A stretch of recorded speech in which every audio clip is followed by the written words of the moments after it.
Hello my dear students. तो कैसे हैं आप लोग। उम्मीद करता हूं कि आप लोग स्वस्थ होंगे, मस्त होंगे, अपनी पढ़ाई में व्यस्त होंगे। तो दोस्तों, मैं विनय विश्वकर्मा आपका स्वागत करता हूं आपके अपने चैनल विनय से स्टडी में। दोस्तों, आज का हमारा टॉपिक है क्लास 12 फिजिक्स का मोस्ट इंपॉर्टेंट ऑब्जेक्टिव क्वेश्चन जो हर साल बोर्ड एग्जाम में पूछे जाते हैं।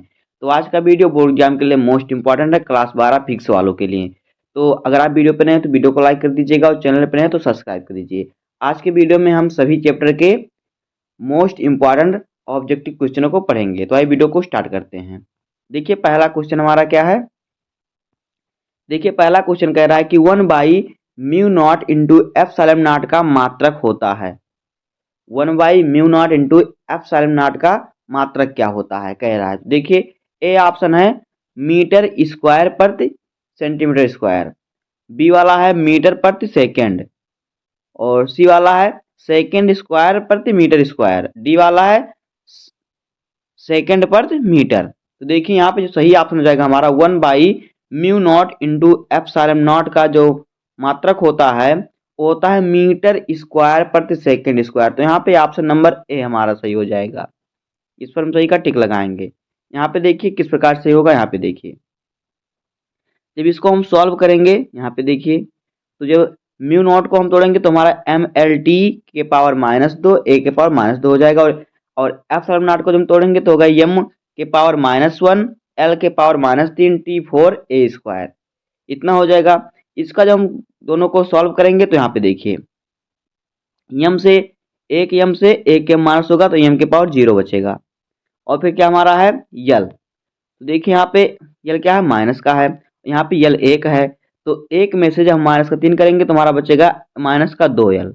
उसके बाद हमारा क्या है T 4 है, यहाँ पे T -2 है, तो घटेगा जब -2 4 से तो हमारा T 2 बचेगा, और A के पावर -2 है, A के पावर 2 है, तो जब घटेगा तो A के पावर 0 हो जाएगा। इस प्रकार से हमारा बचेगा 1/L माइनस 1/L, L के पावर -2 T के पावर -2। तो हमारा बचेगा जो L होता है लंबाई मीटर होता है और T होता है सेकंड समय होता है, तो मीटर स्क्वायर प्रति सेकंड स्क्वायर ये हमारा मात्रक बचेगा। इसलिए हमारा जो विकल्प सही है ए विकल्प सही है, मीटर स्क्वायर प्रति सेकंड स्क्वायर। अब आगे देखिए अगला क्वेश्चन क्या है। क्वेश्चन नंबर 2 क्या कह रहा है। देखिए कह रहा है कि चांदी का परावैद्युतांक के होता है, मतलब के बराबर क्या होता है। देखिए कह रहा है पहला ऑप्शन दिया है के बराबर 0, दूसरा है के बराबर +1, सी है के बराबर -1, और डी है के बराबर इनफाइनाइट यानी अनंत। तो देखिए यहाँ पे सही ऑप्शन है चांदी का जो परावैद्युतांक के होता है ये अनंत होता है। क्या होता है, ये अनंत होता है। अनंत क्यों, कैसे होता है देखिए कैसे। चांदी का परावैद्युतांक जो के होता है अनंत होता है, इसलिए यहाँ पे विकल्प क्या है डी सही है। इसका जो होता है क्या, परावैद्युतांक अनंत होता है। अब देखिए तीसरा नंबर क्वेश्चन क्या कह रहा है। देखिए क्या है, कह रहा है कि नीचे दिए गए चित्र ए और बी बिंदुओं के बीच तुल्य धारिता है।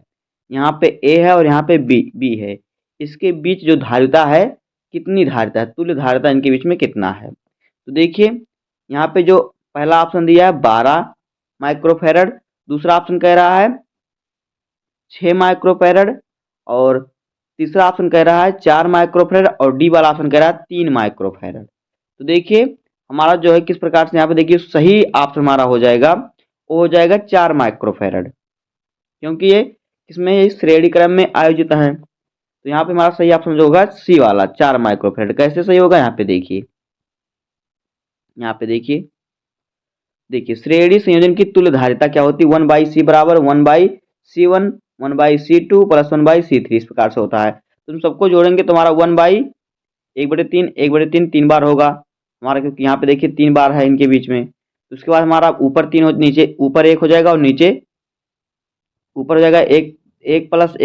3 बार, और फिर यहाँ पे नीचे 3 हो जाएगा, तो हमारा ऊपर भी 3 हो जाएगा नीचे भी 3 हो जाएगा, तो 3 से 3 कट जाएगा तो हमारा 1 बचेगा। तो सी बराबर हमारा कितना बचा, 1 बचा, 1 माइक्रोफेरड। तो ए और बीच की जो तुल्य धारिता हो जाएगी CAB, यानी इनके बीच की धारिता। तो हमारा 3 माइक्रोफेरड प्लस 1 माइक्रोफेरड को हम जोड़ देंगे तो हमारा हो जाएगा 4 माइक्रोफेरड। इस प्रकार से ऑप्शन नंबर सी हमारा सही हो जाएगा। अब आगे देखिए अगला क्वेश्चन क्या है। क्वेश्चन नंबर 4 क्या कह रहा है। देखिए क्या है, कह रहा है कि किसी चालक तार में I धारा प्रवाहित होने पर मुक्त इलेक्ट्रॉन का अपवाह वेग भी है। यदि उसी धातु के दुगुनी त्रिज्या के तार में धारा 2I यानी उसका दोगुना धारा प्रवाहित किया जाए तब इलेक्ट्रॉन का अपवाह वेग क्या होगा। तो देखिए पहला ऑप्शन दिया है v, दूसरा ऑप्शन दिया है 4v, और सी वाला ऑप्शन दिया है v/2, और डी वाला है v/4। तो देखिए जिसमें दुगना धारा प्रवाहित होगा तो उसका जो अपवाह वेग हो जाएगा क्या आधा हो जाएगा। तो यहाँ पे जो हमारा सही ऑप्शन हो जाएगा ऑप्शन नंबर सी v/2, यानी v का आधा। तो यहाँ पे हमारा सही होगा सी ऑप्शन सही होगा। कैसे होगा यहाँ पे देखिए, देखिए प्रश्नानुसार चूंकि किसी तार में धारा I बराबर होता है NE/A/V, तो NE जो A होता है R pi R square. A जो होता है क्षेत्रफल का जो होता है वो पाई R स्क्वायर होता है सूत्र, और इंटू में V हो जाएगा। ये हमारा समीकरण 1 हो गया, जहां V इलेक्ट्रॉनों का अफवाह वेग है। जो V है ये इलेक्ट्रॉन का अफवाह वेग है। यदि उसी धातु की दुगनी त्रिज्या के तार में I2I धारा प्रवाहित, यानी दुगनी धारा प्रवाहित हो, तब 2I बराबर क्या हो जाएगा NE pi into 2R square into V। तब देखिए हमारा क्या हो जाएगा NE इंटू 4 पाई R square into V dash, ये हमारा हो जाएगा। तो देखिए I बराबर हमारा क्या बचेगा 2NE into pi R square into V, ये हो जाएगा। तो यहाँ पे देखिए हमारा क्या बचेगा, हम इसको NE को उधर लेके आएंगे तो हमारा NE into pi R square into V बराबर 2NE पाई R स्क्वायर V डैश बचेगा। तो V डैश बराबर जो हमारा हो जाएगा वो हो जाएगा, यहाँ से देखिए V डैश बराबर जो हमारा होगा पाई से पाई R स्क्वायर कट जाएगा, और NE से जो होगा NE कट जाएगा, इससे कट जाएगा तो हमारा बचेगा क्या 2V बराबर 2V डैश बचेगा।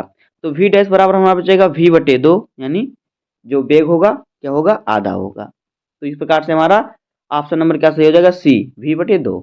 अब देखिए 5वां नंबर क्वेश्चन क्या कह रहा है।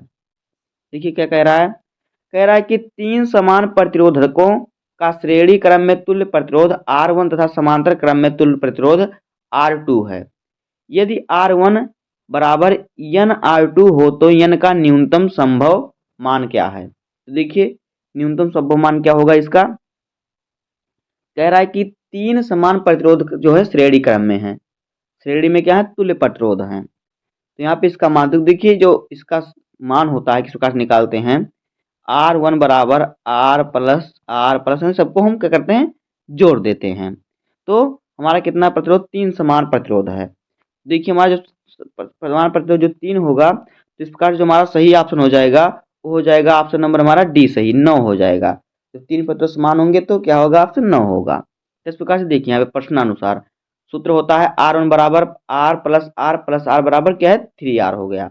इसी प्रकार से होता है 1/R, अगर दोनों सूत्र लगा सकते हैं इसको भी और इसको भी, 1/R2 बराबर 1/R प्लस 1/R प्लस 1/, यहाँ पे 1 2 3 लगा सकते हैं हम। तो हमारा 1/R बराबर होगा, ऊपर हमारा 1 1 हो गया, तीनों को हम जोड़ दिए और नीचे हमारा R बचा। तो देखिए यहाँ पे अगर हम R का मान, हमारा प्रतिरोध 3 था तो R का मान हम जो 3 लें तो हमारा हो जाएगा R2 बराबर, इसको हम ऊपर लेके जाएंगे तो हमारा R ऊपर हो जाएगा और जो ये 3 है वो नीचे आ जाएगा। इस प्रकार से हमारा हो जाएगा R1 बराबर n इंटू R2 हो जाएगा। तो जब हम इसका मान रखेंगे तो देखिए जब इसका मान रखेंगे तो हमारा क्या हो जाएगा 3R बराबर n R/n हो जाएगा।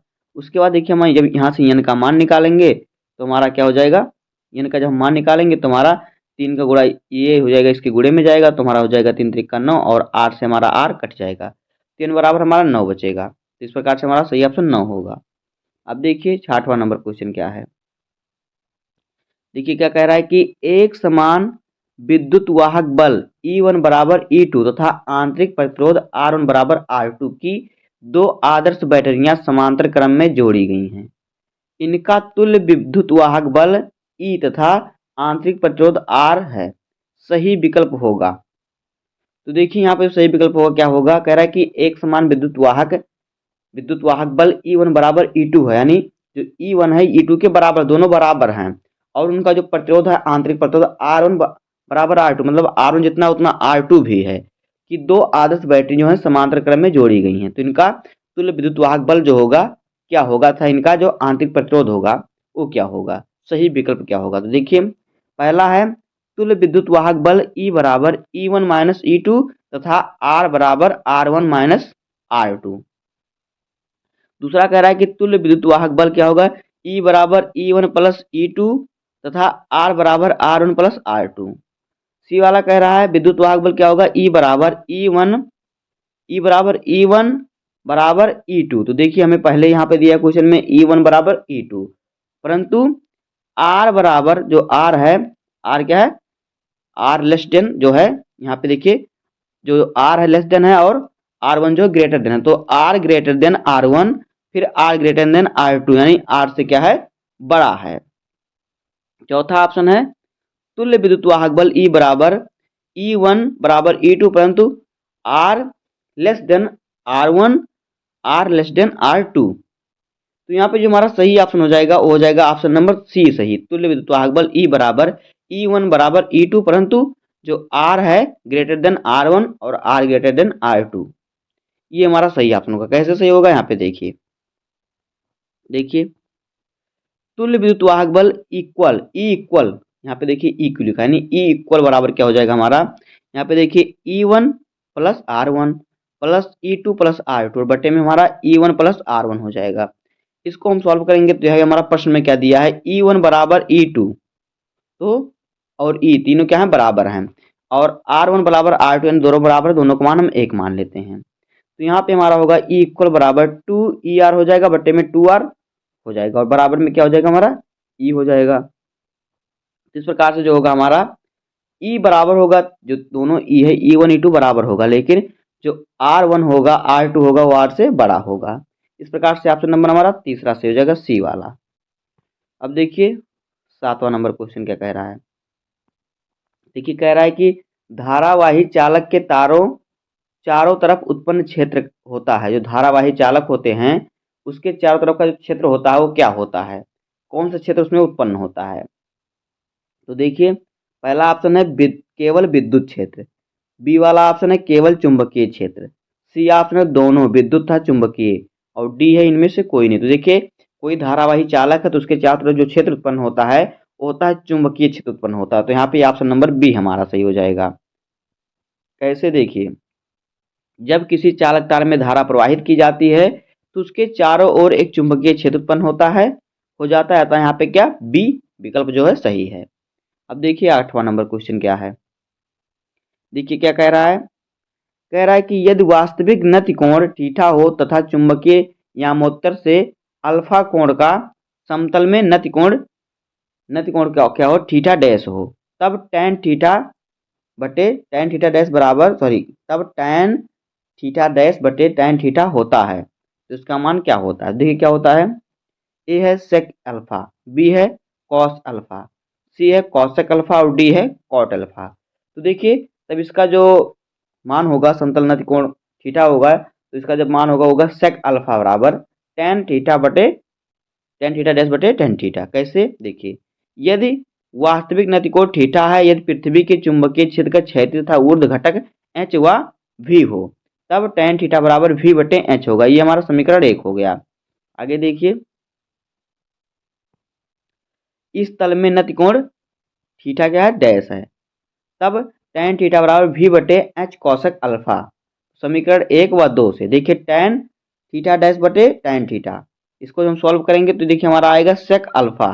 तो हमारा जो सही ऑप्शन हो जाएगा sec alpha, option number A हमारा सही हो जाएगा। इसी तरह से देखिए 9 नंबर क्वेश्चन क्या कह रहा है। देखिए कह रहा है कि एक समान चुंबकीय क्षेत्र में किसी आवेशित कण के वृत्तीय पथ की त्रिज्या अनुक्रमानुपाती होती है। जो वृत्तीय पथ होता है उसकी त्रिज्या क्या होती है, अनुक्रमानुपाती होती है। तो देखिए किसके कारण होती है, देखिए ए ऑप्शन है कण के आवेश के, बी ऑप्शन है कण के संवेग के, सी ऑप्शन है चुंबकीय क्षेत्र की तीव्रता के और डी ऑप्शन है कण की ऊर्जा के। तो देखिए यहाँ पे जो सही ऑप्शन हो जाएगा वो होगा ऑप्शन नंबर बी, कण के संवेग के कारण। तो यहाँ पे ऑप्शन नंबर बी हमारा सही हो जाएगा। कैसे, देखिए प्रश्न अनुसार अभिकेंद्र बल इक्वल से प्राप्त होता है, ई क्यू से प्राप्त होता है। जो अभिकेंद्र बल होता है ई क्यू से प्राप्त होता है।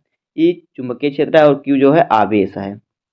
यहाँ पे देखिए क्या हो जाएगा हमारा, देखिए अर्थात एम बी स्क्वायर बटे आर बराबर होता है ई इंटू क्यू, जहाँ पे एफ बराबर होता है क्यू इंटू ई। एफ जो हमारा बल है, क्यू है आवेश, ये है चुंबकीय क्षेत्र। तो यहाँ पे देखिए क्या हो जाएगा, आर बराबर यहाँ से जब मान निकालेंगे तो हमारा बचेगा एम भी स्क्वायर बटे यू क्यू। इसे एम वी स्क्वायर बटे यम ई क्यू लिख सकते हैं। क्यों? क्योंकि यम ई क्यू एंड क्यू जो है क्या है, नियतांक है, तीनों क्या है, नियतांक हैं। तो आर जो हमारा है अनुक्रमानुपाती पी स्क्वायर हो जाएगा। आता है एक समान चुंबकीय क्षेत्र में किसी आवेशित कण की वृत्तीय पथ की त्रिज्या जो होती है कण के संवेग के अनुक्रमानुपाती होती है। तो यहाँ पे देखिए इस प्रकार से हमारा सही ऑप्शन हो जाएगा, ऑप्शन नंबर बी सही हो जाएगा, संवेग के कारण। अब देखिए क्वेश्चन नंबर 10 क्या कह रहा है। कह रहा है किसी प्रत्यावर्ती धारा परिपथ में विभवांतर तथा धारा को क्रमशः भी बराबर 100 साइन यानी 100 टेम्परेचर वोल्ट तथा आई बराबर 100 sine into 100 T plus pi बटे 3 मिली एम्पियर से प्रदर्शित किया जाता है। परिपथ में विद्युत शक्ति है, यानी यहाँ पे हमें पी का मान ज्ञात करना है। तो देखिए क्या हो जाएगा, यहाँ पे सही ऑप्शन जो हो जाएगा, ऑप्शन नंबर हमारा हो जाएगा डी 5 वाट। कैसे? यहाँ पे देखिए दिया है भी बराबर 100 साइन इंटू 100 टेम्परेचर वोल्ट, अतः आई बराबर 100 साइन हो जाएगा इंटू में 100 टेम्परेचर प्लस पाई बटे 3 मिली एम्पियर, इतना दिया है। तो यहाँ पे देखिए इसका मान रखेंगे। यहाँ पे देखिए P बराबर हमारा सूत्र होता है V R M S into I R M S into cos phi, ये हमारा सूत्र होता है। इसमें मान रखेंगे V का मान 100 हमारा है, V का मान कितना है 100 है, 100 इंटू 100 दिया है तो इसका रखेंगे। I का मान कितना है कॉसेक सॉरी I का मान 100 दिया है और कॉसेक फाई का मान जो है हमारा है पाई बटे 3 ये दिया है। हम तीनों का गुणा करेंगे तो यहाँ पे देखिए कॉसेक का मान होता है 1/2, तो हमारा कॉसेक पाई बटे 3 का मान हो जाएगा 1/2। तीनों का हम गुणा करेंगे तो हमारा हो जाएगा यहाँ पे देखिए 500 बटे बचेगा हमारा 1000, इसको हम काटेंगे तो हमारा 5 आएगा, 5000 बटे 1000 आएगा। तो 1000 का जब हम भाग देंगे 5000 में तो हमारा 1 आएगा। ऑप्शन नंबर हमारा डी सही है। तो बस दोस्तों आज की वीडियो में इतना ही। उम्मीद है कि आपको वीडियो पसंद आएगा। अगर आपको वीडियो पसंद आए तो वीडियो को लाइक कर दीजिएगा, चैनल पर नया है तो सब्सक्राइब कर दीजिए, बेल आइकन प्रेस कर दीजिए, जिससे कि बोर्ड एग्जाम के हर इंपॉर्टेंट टॉपिक का वीडियो आपको चैनल पर मिलता रहेगा। तो मिलते हैं किसी नेक्स्ट वीडियो में, तब तक के लिए धन्यवाद, जय हिंद।